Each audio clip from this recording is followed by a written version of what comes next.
Il y a plusieurs bonnes raisons d'apprendre deux langues à la maison, notamment sur le plan familial. De plus, les enfants bilingues peuvent tirer plusieurs avantages sur les aspects cognitifs et personnels de leur vie, et ce plus tard. Bonjour, je suis Véronique pour WatchMojo.com.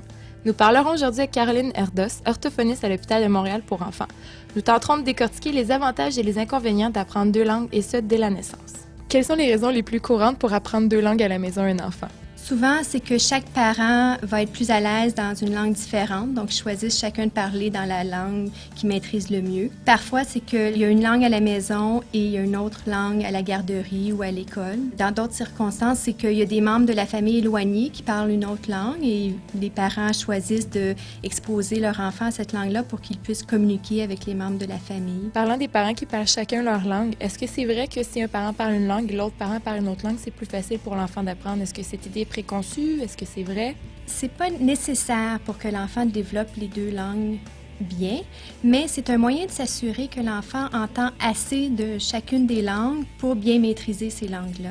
Parce que si on mélange toujours, on peut perdre le fil en fait, finalement, en bout de compte, on donne seulement à l'enfant 10% dans une des deux langues.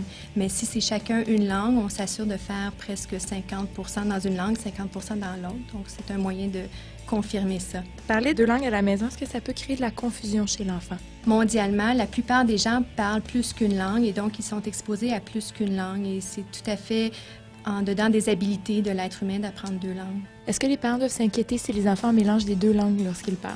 Pas du tout.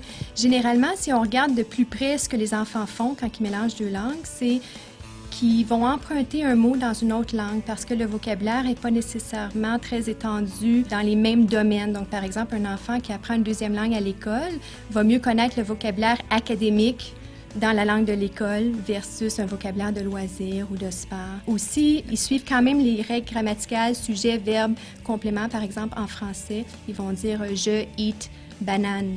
Alors, ils ont quand même maintenu les règles du français et de l'anglais. Est-ce qu'il y a des cas où il faut éviter d'élever les enfants en parlant deux langues? Je ne connais pas de cas où ce serait contre-indiqué. Même à l'extrême, les enfants qui ont des troubles du développement du langage, des dysphasies sévères, on n'a pas beaucoup de recherches dans ce domaine-là, mais les recherches qui ont été faites démontrent que dans la capacité qu'ils peuvent apprendre une langue, ils peuvent apprendre la deuxième langue pareillement. Donc, c'est sûr que l'enfant qui a un trouble de langage va avoir de la difficulté à apprendre une deuxième langue, mais il y a eu de la difficulté à apprendre la première langue.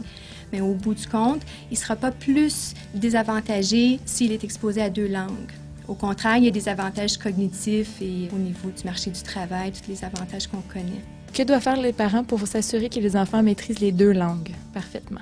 Premièrement, ils doivent s'assurer que l'enfant soit exposé à cette langue-là au moins à un bon pourcentage, donc au moins 30% de ce qu'il entend devrait être dans cette langue. Souvent, les parents vont exposer un enfant, par exemple, à l'espagnol seulement de temps en temps chez un grand-parent, puis ils vont être déçus de voir que l'enfant ne le parle pas.